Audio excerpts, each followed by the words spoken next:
देव शक्तियां बहुत उच्च कोटि की शक्तियां हैं। खुश होगी तो कृपा करेगी, नहीं तो नहीं भी करेगी।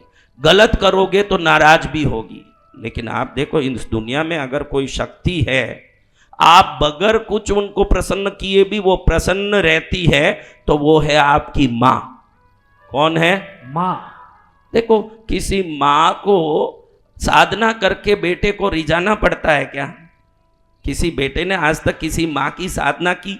शिव जी की साधना की तो बहुत कथाएं आती है, भगवती की साधना तो बहुत साधक ने की।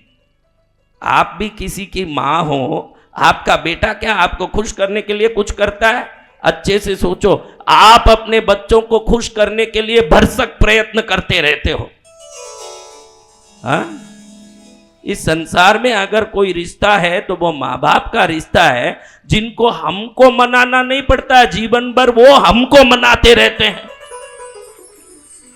इसलिए पितृपक्ष बहुत महत्वपूर्ण है। आप समझिए, जो माँ बाप कभी हम पर नाराज नहीं होते, कभी दुखी नहीं होते, अगर वो माँ बाप दुखी हो गए तो हमने कितनी गलती की होगी आप सोचिए।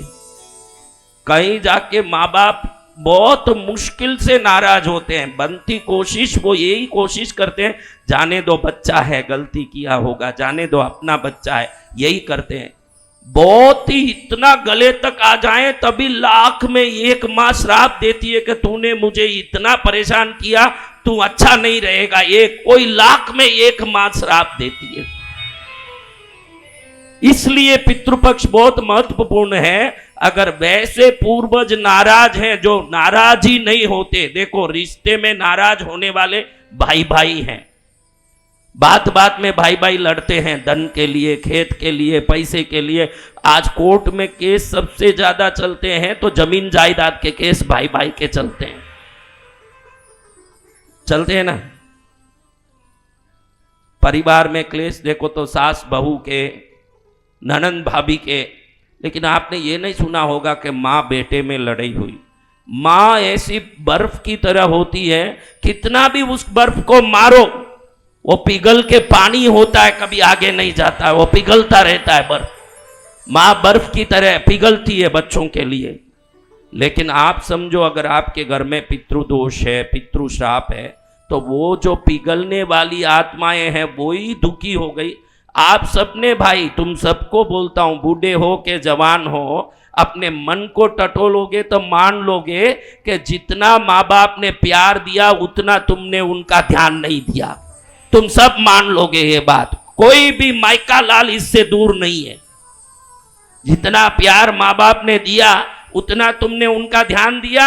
उससे ज्यादा देने की बात नहीं करता हूं कि मेरे माँ बाप ने तो मेरा कम ध्यान दिया महाराज, मैं तो उनका बहुत ज्यादा दिया। कई लोग तो ऐसे कहते हैं कि बाप सही नहीं है तो कैसे सम्मान दे महाराज। इसमें कई लोगों को ऐसे विचार होगा। ऐसे कोई हो तो उनके लिए एक छोटा सा दृष्टांत बता दूं। कई लोग ऐसे सोचते हैं कि बाप ही सही नहीं है तो क्या सम्मान दूं। ध्यान रख लो, ऐसे सोच लो, आंख पहले आया कि चश्मा पहले आया? आंख। यानी बाप पहले आया, बेटा बाद में आया ना। इसलिए आंख को बाप समझ लो। क्या समझ लो? बाप। एक उदाहरण बता रहा हूं बेटा, आंख को बाप समझ लो, बाद में जो आया वो क्या है? बेटा। चश्मा। चश्मा। तो चश्मे को बेटा समझ लो। जी।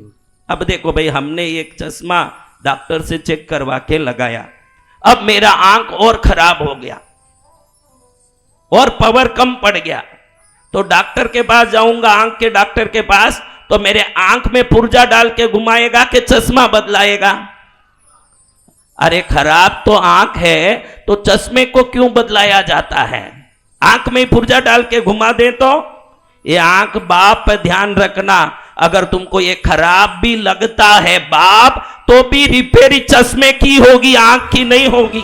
जय जय। ध्यान रखना, रिपेयरी चश्मे की होगी, बाप की रिपेयरी नहीं होगी। तेरी रिपेयरी करना, तू तेरे में ही कुछ खोट होगा। देख, अगर तेरा बाप खोटा है तो भी तुझे ही बाप की सेवा करना। हमारा शास्त्र कहता है कि तू तेरी बाप की सेवा करते समय उसके गुण अवगुण देख के सेवा नहीं करना। उसने तुझे पैदा किया इसलिए सेवा करना है। सत्य वचन गुरुदेव। उसके गुण अवगुण देख के सेवा नहीं करना।